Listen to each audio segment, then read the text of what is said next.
Shaya u-hide lapha kule nto eceleni kwa-stop sharing la ezansi. Manje kukhona. Hello? Yebo thisha. Ngithi mina shaya Uhide u-hide nokusiphazamisa laa nto. Okay, so wagcine wenze njani-ke uvula ugate na ugate wakhe ezansi?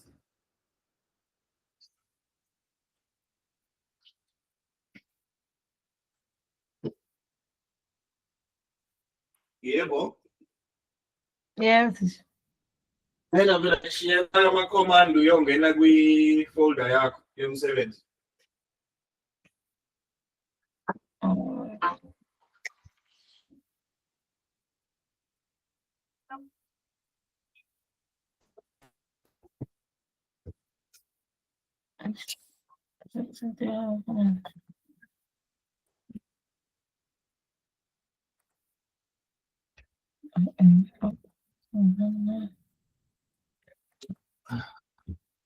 Ugate wakho awuvulile?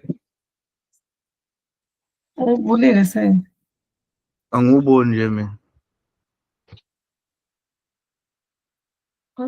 Vale. Nawo.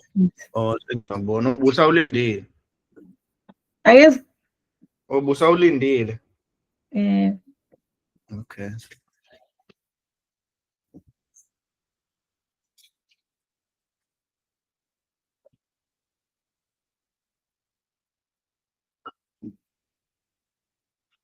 Angazi usuwenze. Ulinde.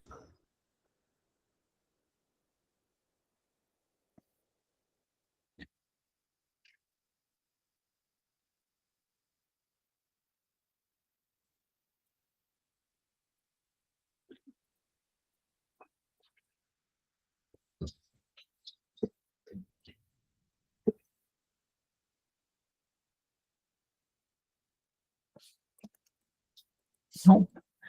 Uma ngale phansi kabusha. Ngivule.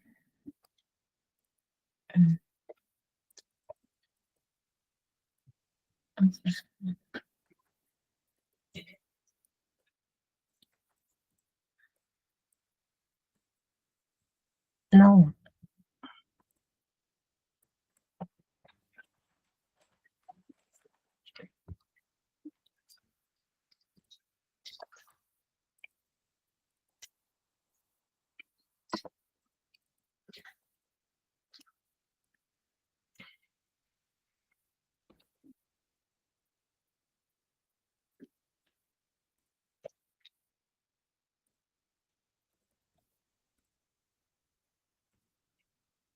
Usuyashayeka nalo end. Hayi. Sekusho wena futhi. Usuyashayeka sekodwa bawu-2 khona omunye ugate ongikhombisa wona. Ikhompyutha iyavikeka la. Yenza ngo-CD. Desktop.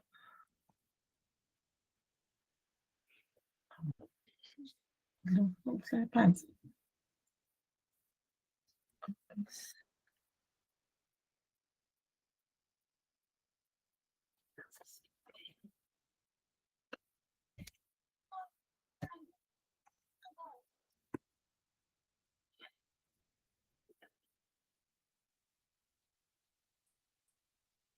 Angiboni kumnyama phela la endlini.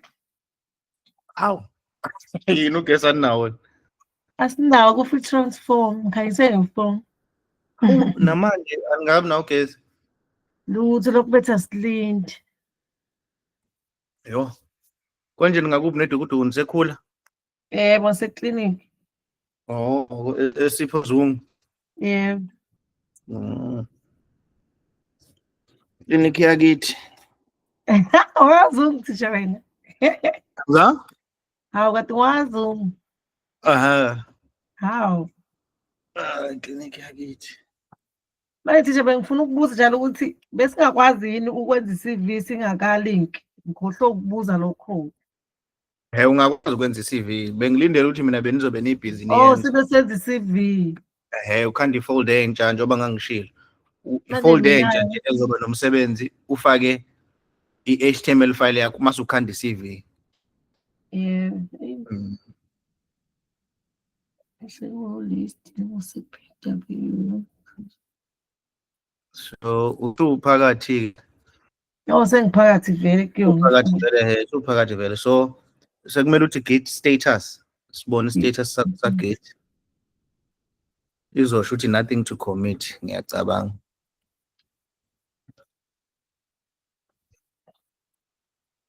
Yeah. Nothing to commit, and then shuthi sesizothi uma ngaphosi nagcine isethile i-remote angithi.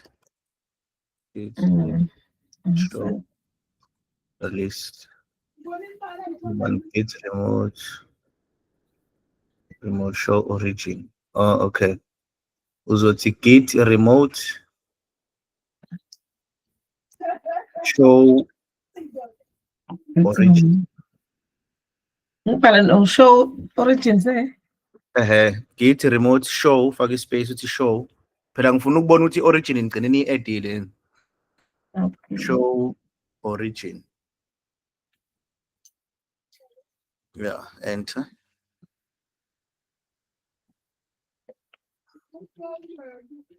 So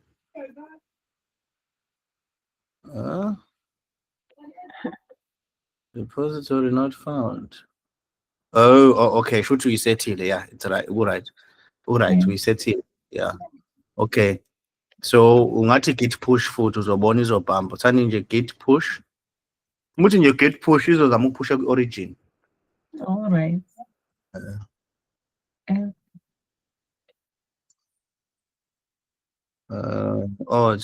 Sunny git push origin / main.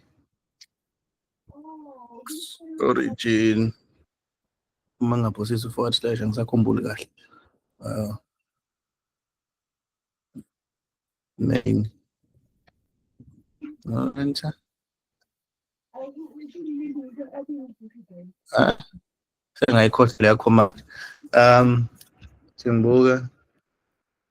Git push origin main. Oh, no / just space. Okay. Git push origin main, yeah. So push branch yakho main uyise kwi-repository oyistorishe ngaphansi kwegama elithi origin. Leyo repository ileya link leya yakwa GitHub. Yeah.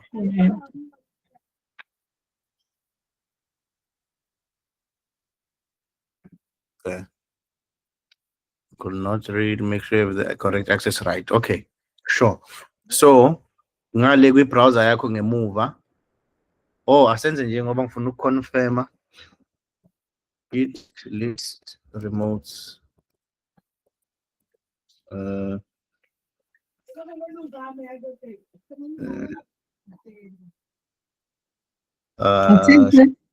Sizothi ngifuna ukubona amana. Oh, uzothi git remote -v. Git remote -v. So ngifuna ukubona ukuthi yiphi link oyisebenzisile. Space -v. No space. Dash, not underscore. Dash, not underscore. V, yeah.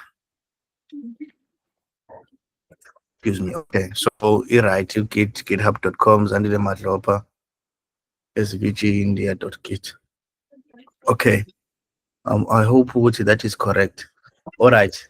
So ngemuva lapha kwi-browser yakho ngicela ungiyele ku GitHub. Noma sokwenza njani? Na i-browser mungayisa nje i-mouse click i-browser yakho ngemuva. Muyisa i-mouse phezulu. Yes, sir. Yisa nje phezulu. Yes, uclick nje lapha noma click on new tab. Click lapho.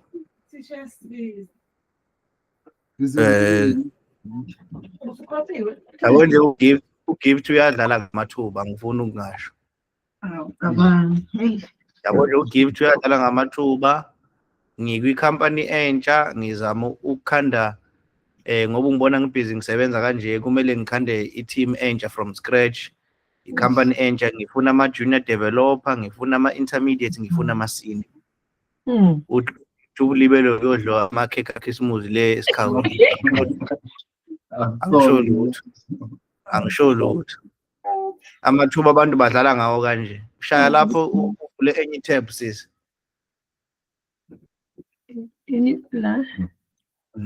No, yes. So angangikuchazelile-ke kulenye ivideo nje ngangichazile engizophinda ngichaze futhi.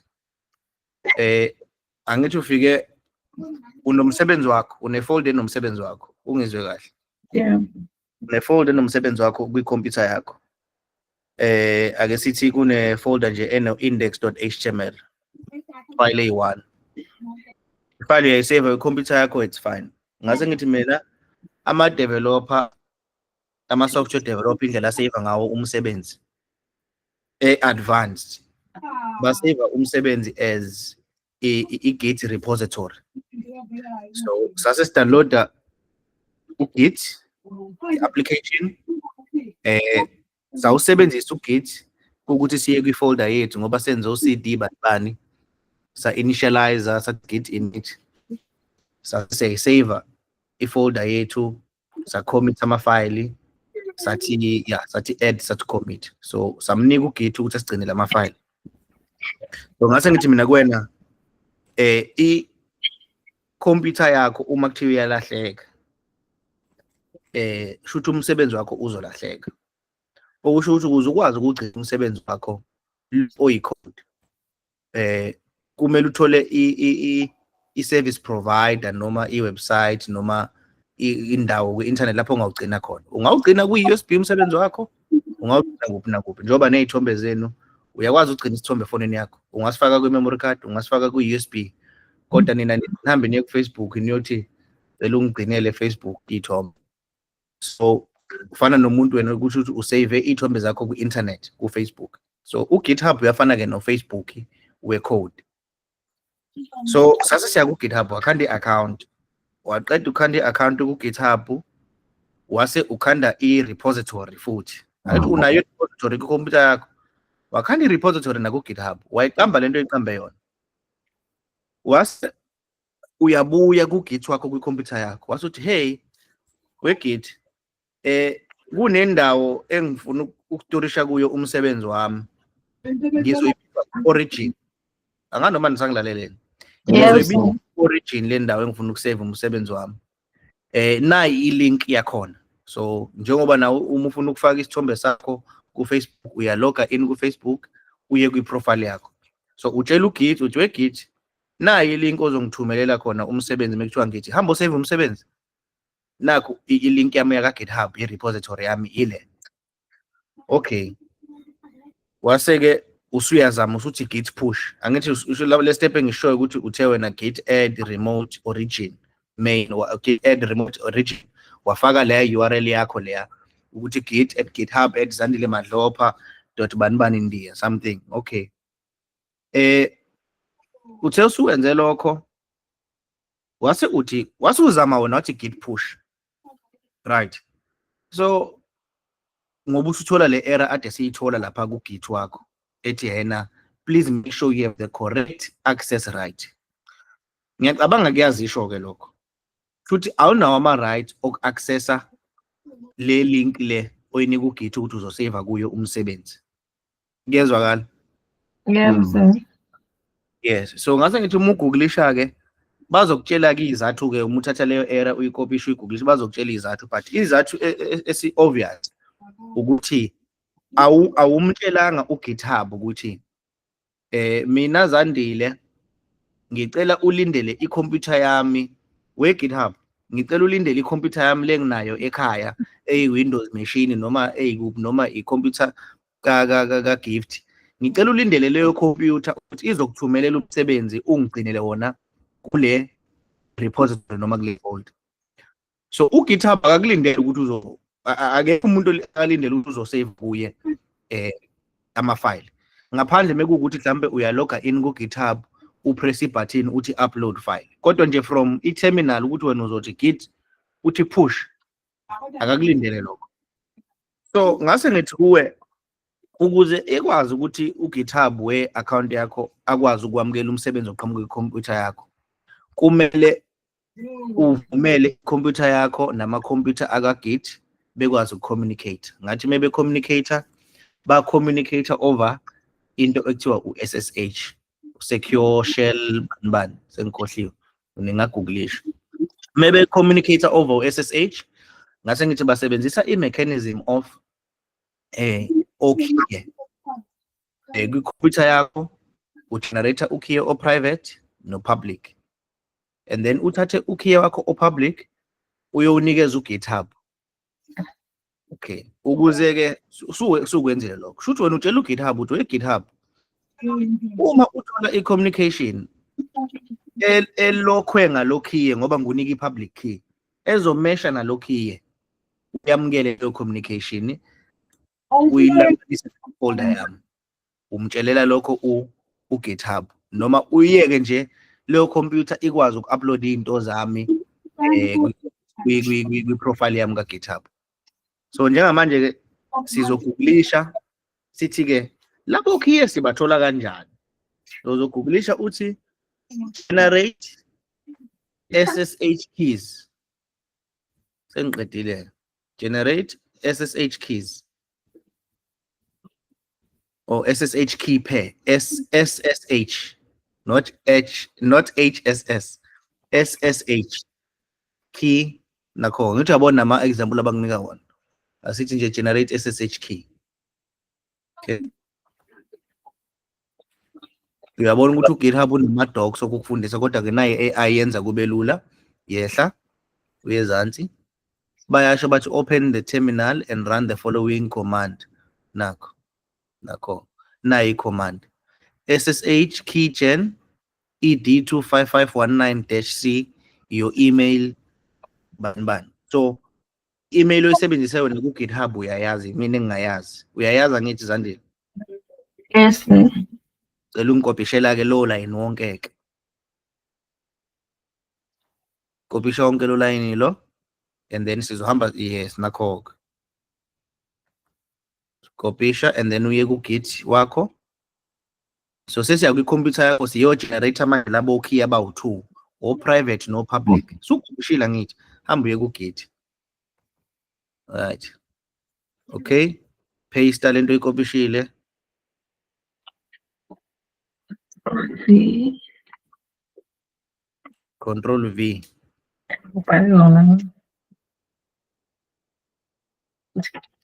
Nomuthi right click masuthi paste. Right click ngemouse ya nakho. Okay. Mana cancel susuke wa press enter, cancel. Control C. Right. Press the arrow up.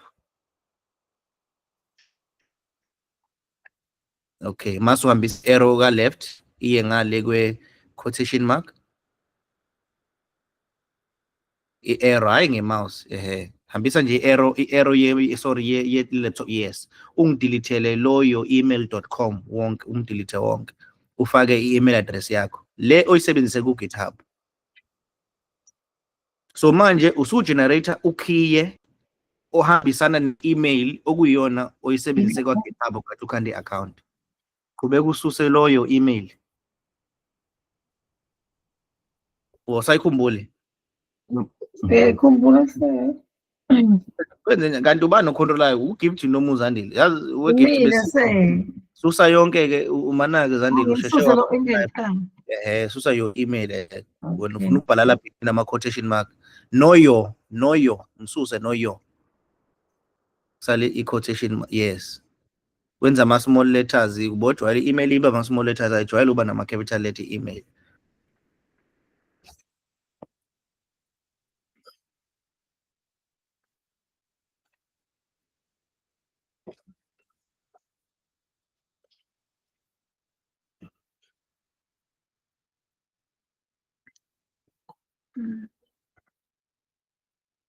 I-email yakho le uzandile mandlopha@4@gmail.com. Yeah. Okay, so njengamanje uthi ngisebenzisa i-command okuthiwa u-SSH keygen. So fana njengoba besebenzisa u-git sithi git mase sisho something ukuthi u-SSH keygen enye application ekhona kwikhompyutha yakho. Uyithatha ama-parameters ke uthi -t should i-type of ukey ofuna ukugenerate mase uthi -c shuthi uyasho ukuthi ekasibanibani uthi lobo key bagenerator abazandile madlopha@gmail.com shaya enter ke sebeyakubuza ke bathi ile file ufuna ukuyisave kuphi labo key lapha so bathi ke kuwena basuggest ukuthi bazosave ku-users hp.ssh id ed25519 shaya enter bakubuza ukuthi ithini password yokhiye bakho shaya enter bathi empty for no passphrase enter same passphrase again enter shoot asifuna ukuyenza bene password right so na random image for ukhiye wakho so une encryption key manje une encryption key public and private okusho ukuthi iyakuvumela ukuthi uthathe information osuku ufuna ukuyisenda over internet uyi-encrypt le information nge-private key yakho and then uyithumelele kwenye i-computer uma i-computer ithola le information shuthi ithola ama-git files akho lawo o-HTML bani izobuka ukuthi awu le package engiyitholayo i-key ilokhwe nge-private key thizeni athi ngibheke la yazi nginawo u-public key izama uku-unlock le traffic le package ilokhwe ngokey o-private engingawazi kodwa nginikiwe u-corresponding key o-public ngiyakwazi ukuthatha le information ngiyithathe ngiyifake kwi-account kaZandile so baphike labo key bakho bakutshelile ke lapha bakubuzile bathi uzosave kuphi bathi users.hp.ssh id_bani so asivuleke i-file explorer yakho sibone ukuthi lento iyiqiniso yini labo key bakhona yini uvula i-file explorer yakho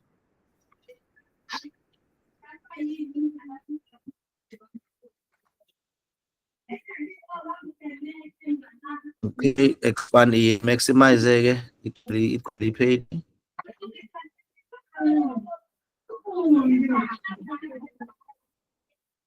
okay bathe singena ku-C nangiya local disk nangiya ka left wakho local disk ka left wehle ezansi yes bathe ungena ku-C ungene ku-users angibonile bakele bathi users nangu users angazi masithi HP ungena ku-user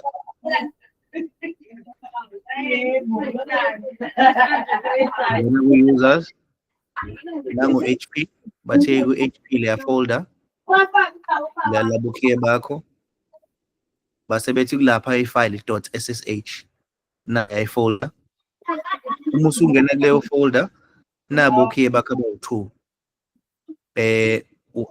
u-ID ed2551 no-ID ed25519 pub so u-private lomunye longezansi u-public nansi enye futhi u-ID RSA angazi noma yithi sasenzile yini kodwa mhla ka-24 November noma ngangenze nawa ngisakhumbula okay uzovula u-Sublime wakho ngifuna sivule leya file leya 25519 pub sasiyenzile nawe lento Zandile ngisakhumbula ngisagcina u-enter ngashayeka ngisazi noma wayenza no-gift noma wayenza nami u-gift nje angaze ngiyenze naye wahamba wayodlawini loyo ngiyanyisa kabi vula-ke ulokhunja u-Sublime vula u-Sublime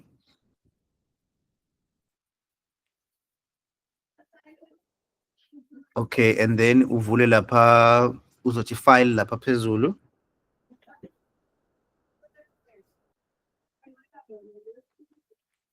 okay and then uzovula open folder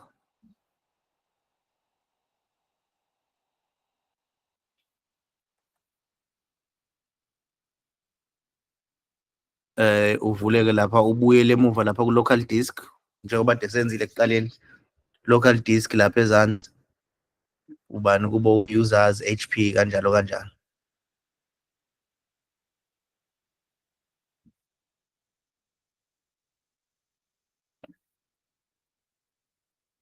nayo ke folder ngifuna siyivula.ssh.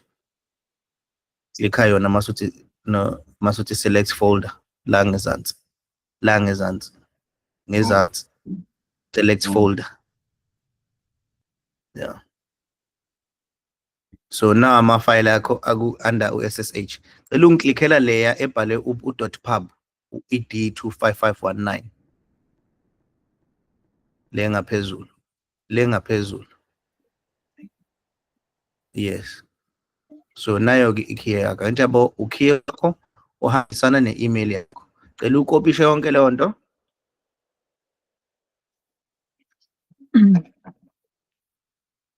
Control all, Control C, Control A, Control C. Sikopishe. Yeah. And then ke sesiyahamba ke siya ku GitHub. Siya kwi-account yethu ku GitHub. Sifike sifaka lokhu ku GitHub. Nihlezi niphambanisa lento. GitHub no Git izinto ezihlukene nje eziwu-2 engafani. GitHub ngaze ngalichaza igama lethu hub lichaza ukuthini. So uGitHub ukwi-browser yakho. So angilindele uma ngithi mina GitHub uye kwi-computer yakho, kwi-app kwi-computer. So hamba kuye ku-GitHub. Uzofaka i-URL lapha phezulu uthi GitHub.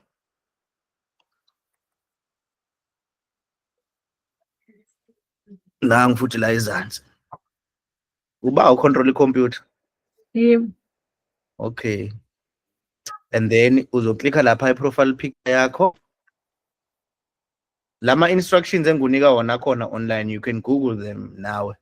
So ukuze wakhohle. Uye ku settings. Right? Uya kuma settings aphathelene ne-profile yakho. Ufuna uconfigure GitHub. Njengoba usukuthi this is my username, this is my profile picture. Lenza ama profile picture madoda. Lapha ka-left kuno SSH no GPG keys. Lapha ka-left wakho. Yehla. Nangiya SSH. Right. Okay. Na nje lokhu sasufakile. Kwenzakalani? Oh, sasize ulokhiye wawungekho associated with the email yakho. I think that was the problem.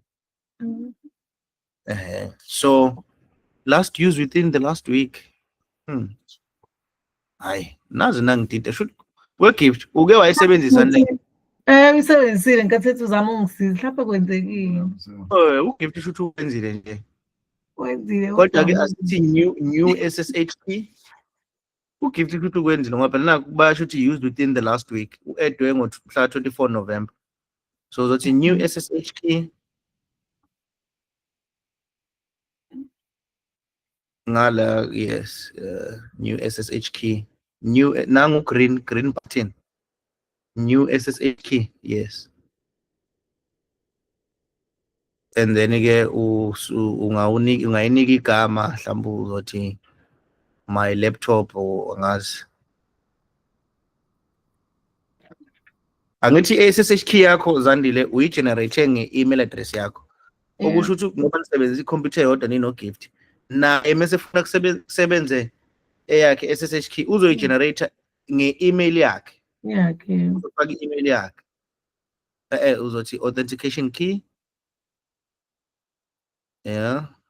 Ungashintshi lutho nje lapha mase uyapaste la kuleli bhokisi elingezansi. So okweni kuzoba nzinyana kancane but komele ni control for example uma paste la kwibhokisi. Uma uZandile ufuna ukuphusha umsebenzi wakhe ku GitHub.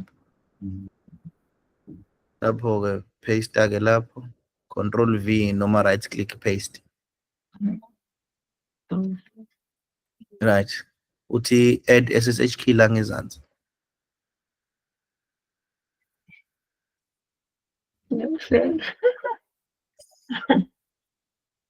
Sambe nike nazama ukwenza nageja lokho kwe-email. Email is very important. So asi double check le email before siqhubeke. Kodwa ngiyethemba ukuthi email yakho ngeke uyikhohle. Hayi ngikho. bathi confirm access, verify via email. So click-ke bazokusendela i-code kwi-email address yakho kuzomela uyifake la.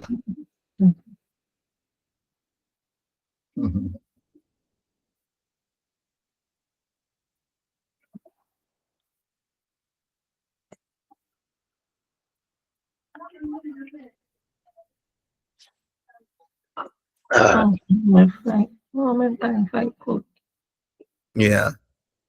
Uyayithola i-code? I died so. Ngena nje kwi-email yakho la khona la kule browser ngithi uloge in nge-account yakho la. So Yeah. uma uklikha That's so they send usuyitholi. you. Oh, okay. Oh, Ilen. Inde. Bless you. How question. Ngani yakhuluma.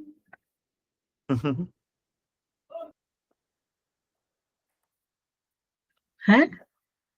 Yes. 4161. Oh, but the one $1.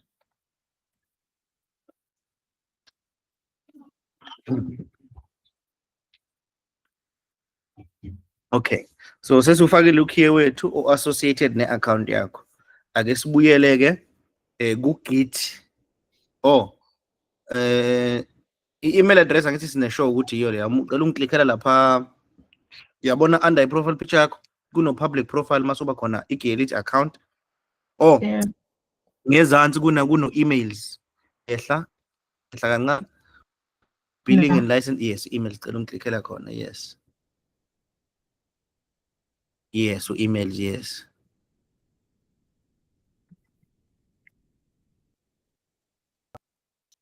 Okay, email yiyo lene. Okay. Yeah. Perfect. Asibuyele ku-Git-ke. Asibuyele ku-Git.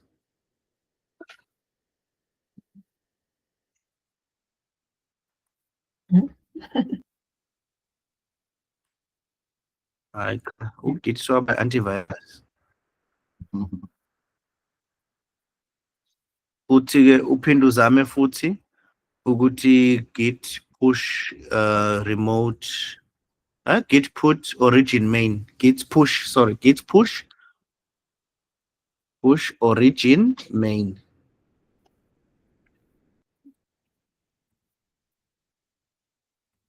Sibone ukuthi kuzosebenza yini.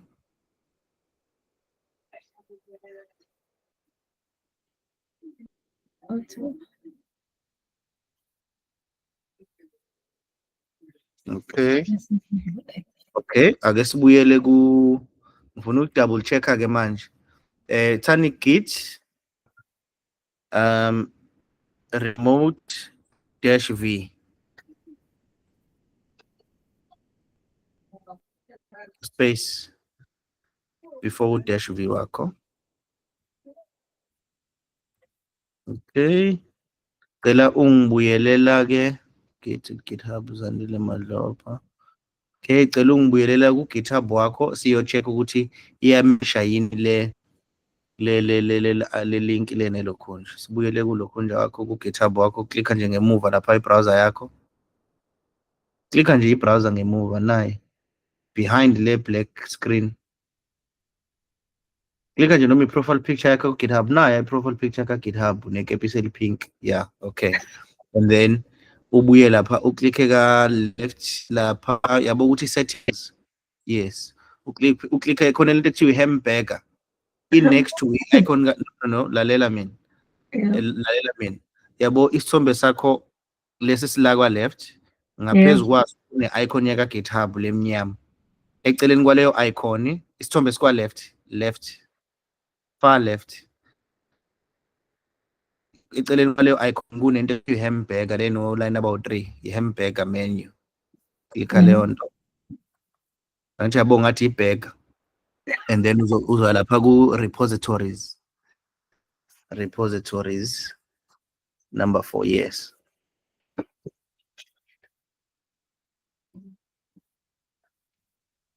Sibone siqale siya troubleshoot manje sizama ukuthola ukuthi what is the problem.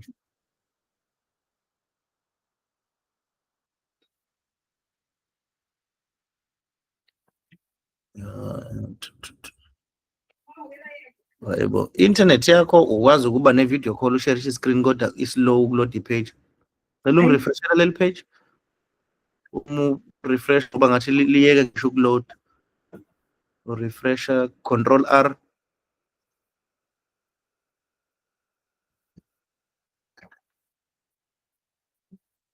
Okay. Bathi awunawo ama-repositories nje. Sani lapha my repositories. Sibone. Repositories. Oh, nayi. Okay. Ngicela uklikhe kuyo. Ithi updated 3 weeks ago. Oh, mhlawumbe ngale nkathi uyikhanda. Because ayikhombisa ukuthi mhlawumbe inama-branch. Okay, yes. Okay, then ngicela wehle ezansi. Okay, nangu. Okay, GitHub Zandile Madlovu. Ngicela ungikopishele leya nto git@github.com just to be safe. Ngicela ungikopishela yona. Noma kanje cela ungivule, cela ungiklikhele ugit lapha sivula ugit. Ngifuna ukucompareisha ukuthi i-correct yini. Compare ukuthi correct yini.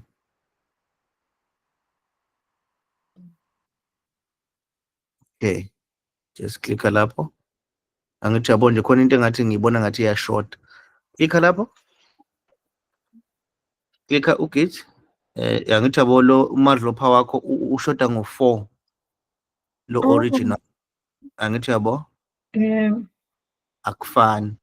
So lo ku-GitHub ulindele ukuthi uzothumela information kubani bani Zandile Madlopha 4 wena uthumela akekho 4. So ayikho leyo repository vele nabayasho ukuthi njoba beshilo bathi error repository not found.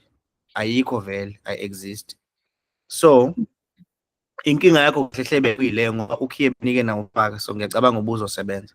So into sekumele siyenzeke sekumele u-origin wethu sim-update. Angithi ugit wethu besimtshelile sathi ngicela ungibambele ngizothi website ozongiphushela kuyo umsebenzi. Ungibambele yona nge-variable ekuthiwa origin. So sekumele simshintshe ama-origin appointed to something else. So ke uzoqale wenze njani? It's remove origin. So git remove. So sizofuna ukuyi-delete. So uzothi git remote rm. Uzothi git remote remove origin.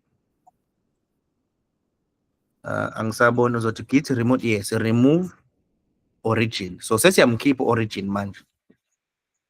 Space git remote remove origin. Remote remove origin. Shuthi sesiyayisusa manje lento ebesibekise ngayo ukuthi iqondane newebsite yethu, newebsite yaka GitHub la sinomsebenzi wethu khona. Ngicela ukuze ungalenzi iphutha uvela ukopishe lokho kungezansi lokho ukuthi git remote add origin. Uvela ukopishe njengoba kunjalo. Vela ukopishe nje njengoba kunjalo. Kopishe nje konke uline low qala.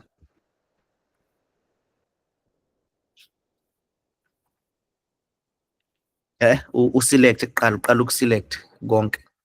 Line uqala uselect konke.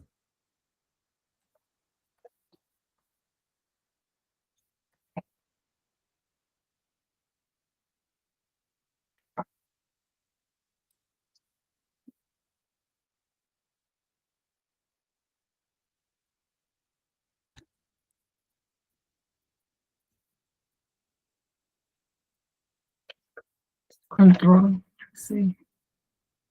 Yes, Control C.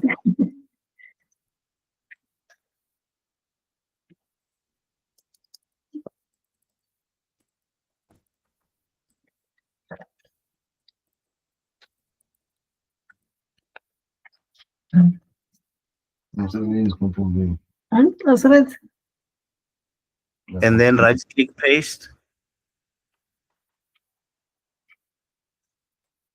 Yeah, please. Please, my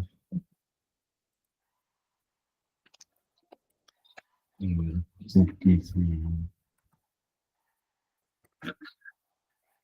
Control. Ngizosebenzisa. Right click paste. Right click paste. Looks like click here paste, you know. Oh, yeah, pasting. Shall enter. Right. So zama kanje git push origin main.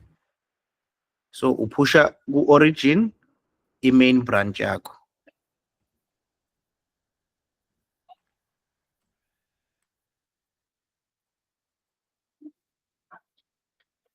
Voila. Nazo iyasho ukuthi iphushile yangaba nankinga. So likha la imuva lakho kune website yaka GitHub, likha yona leli page la GitHub emva kwakho. Yeah, clicker and then reload, Control R.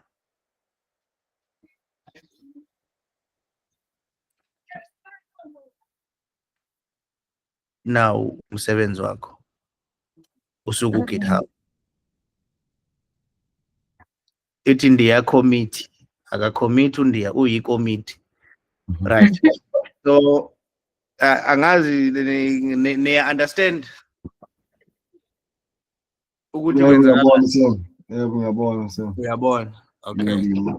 So inqubela phambili ke bekuwukuthi sizoqanda i-folder entsha kwikhompyutha yethu, completely new folder ezoba ne-final version. Crucial though, Angizwa? Hello? Yes. Yes. So ithi mina u-final version wethu is sizoqala i-folder entsha sha. Le folder yethu entsha sha sizoba nje ne-file eyodwa index.html njengoba ngishilo ezoba sizokhanda i-CV yethu. Ngithe ngisazocabanga ukuthi uJavaScript wethu sosebenzisa phi kulokho ngoba but angeke kube extensive. uJavaScript needs maybe about a month nginifundisa wona ama basics, but so kwenza something I don't know ngizobona. But okwamanje ngifuna ukutesta ukuthi yonke lento ebesiyenza since ngoJune uyakwazi ukuyisebenzisa. Umuntu nomuntu uzothola nje kade ngishilo uzothola i-CV oyithandayo online and then usebenzise i-code to create that CV, and then sizokwenza sure ukuthi i-CV yakho ine link that you can share with someone ukuthi hamba ubuka i-CV yami umnike i-link abone i-CV ungalokhe uprinta wenza yonke lento leyo. So uzokhanda i-folder. Into ongayenza lento akumele uzulinde uMonday, uzokhanda i-folder entsha kwikhompyutha yakho. Mhlawumbe ungathi final exam. Ungene kwi-folder yakho ukhanda i-file index.html.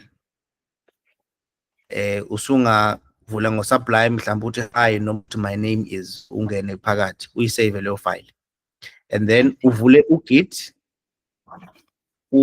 ungene kuleyo folder uzothi cd uzofike kuleyo folder mase uthi git init, so initialize leyo folder as a git repository. Uthi git add, so you stage your files uthi git na ama file ufuna ukuwasave, mase uthi git commit, mase uthi git sengiyawasave ke lama file.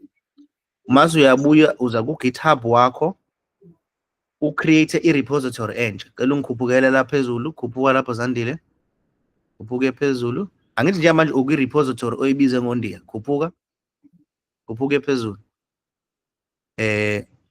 Uklikhe lapha kwigama lakho Zandile Madlopha 4-SVG. Klikha lapho. Angithi uyabona lapha nangu repositories kuno one. Angithi bakho une repository yodwa, klikha khona. No one. Nangu repositories next to leli gama lithi overview. Yes, repositories, klikha khona. Bayakhomisa ne-repository yodwa and bayakhomisa nayo uNdiya, uyiqamba uNdiya.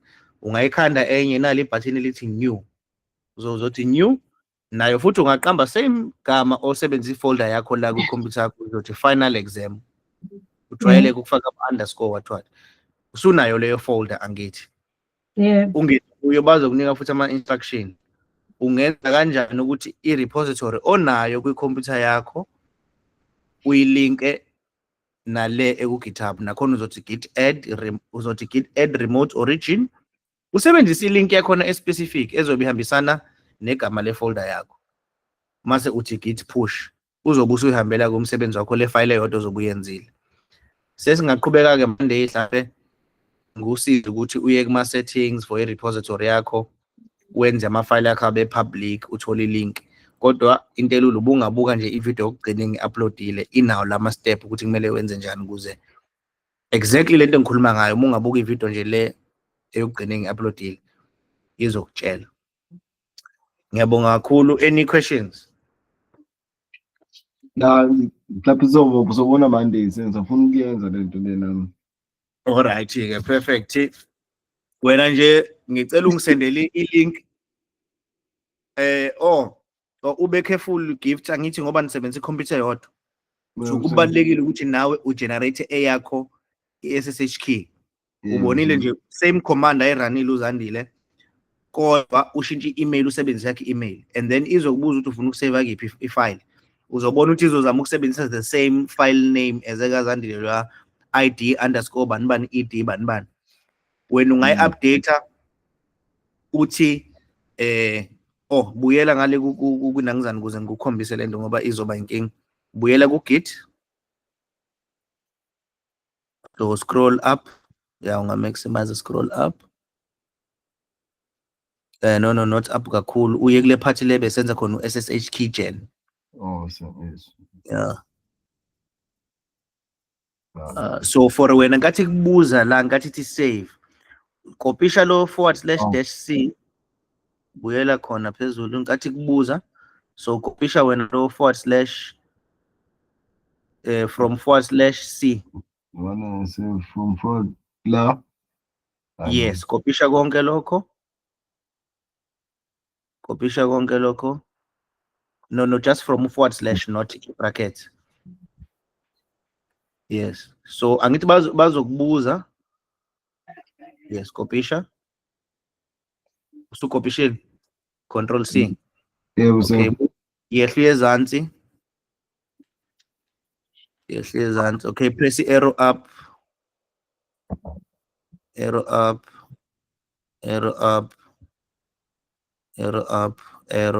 Yeah, okay. Le SSH keygen yehla. Ngifuna le command le ethi SSH keygen. Arrow down Yes. So angithi yabo, okay, asenze kanje. Angithi uyabona. So okay, ushi type la and then ushi email sha you enter. Yeah, ngiba email noma ngishaw enter nje ngoba ngiyenzela ezempolo. Nginkathi kubuza la usuzo paste. Paste. Yeah, paste no. Right. But ke when uzo update leli gama leli mhlawumbe uthi underscore ufake uthi gift _ gift ngoba bayakubuza ukuthi ufuna ukusave kuphi okay bakho, what should be amagama kakhiyo wakho. I understand. Uma uthi wena same name wena id _ ed bani 255 izobe override okay baZandile, kanti wena ufuna abakhokhiye babe negama elihlukile, so shaya underscore lapho mhlawumbe uthi _ okay, ungayisave uthi gift, yeah, up to you. Yeah, ungathi gift of, yeah. Okay, la ID behamele ngisuzo, right. Akunankinga noma ungawususa ID, just nje ukuthi ube nendlela ukuthi u-identify ifile wazi ukuthi lephele i-public and private pay iyiphi ngoba phela uyawa generate bemaningi, yabo. Yeah, shaya enter. Angithi yabo uyakutshela ukuthi ngizosave la, shaya enter. It's fine. And then ke vula if usublime wakho lo nama folder, angithi yabo nangu id _ gift khona id _ pub. nangu klika yena but anjambolo unaloyo email or wrong so yebo sir. wena kuzomela i-command uyishaye correct ke leya command yokuqala ufake i-email yakho masuthi enter and then mase uname appropriately iphe yakho liyabo lephe ephezulu ekazandile Yebo, lephe sir. engezansi eyakho yabo and then when uzothatha your public key ke uyoyifaka kwi-account yakho Yebo, sir. Ingangeni kule folder le. yiphi Ingangena inti la. uzoyithatha kuyo le folder ngena lapho klika lapho angithi wena nayi public key yakho id_gift Yebo sir. ukopile lokhu kodwa kuzobe obviously kune email yakho Yebo sir. angisho ukuthi sithi email la ngoba inkinga kuzophambana ne-private key yakho ngoba i-private key yakho yazi ukuthi i-email yakho uyo email ethi bani ikha lo id gift iyona private key lo ngenawo .pub ikha le file ngaphezulu uzobona angithi abo you can't tell ukuthi la kunani Yebo sir. this is kind of like encrypted lokhu kodwa kuyazi ukuthi kumesha nale information yakho id_gift pub that's your public key le i-private key yabo ungagooglish ke if you want to learn more about encryption and all of that but this is how you encrypt information or data online right you use public and private keys yabo it's one other form of encryption Ngiyathola sir yebo. so uzothi ke musu generateile for yourself logina ku GitHub wakho mase uya kuma settings uthi add SSH key mase uyenza kuphushe wena eyakho ke nawe wenza git push kwi folder yakho Yebo sir. Ngiyazwala mina ngizowenza. Yabo plus ngoba ngibona vele kwenza phamba hayi. Ngwenze nje ngqondo. Kama singenerate key. Hambe nge-update ngale bese ngiyaphusha i-file. okay uGitHub okwenza also create level ne repository also create Yebo sir.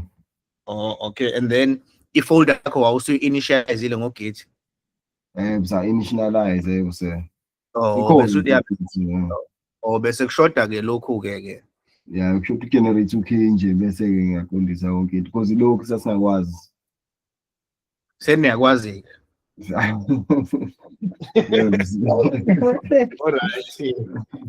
asibonane Monday hopefully abantu bazobe sebeqile nama CV abo sengiyibona i-CV umuntu yabo mina ngabuka nje the last video ezoba before obviously mengi-uploada le video izobe iphethe yonke into umuntu uzobe shaya i-CV yakhe maybe nizobe ni halfway ngama-CV I'm hoping Hayi ngizophusha mina sir. all right siyabonga Yebo siyabonga. Laptop ngayivala. Ngizombuthela kanjani?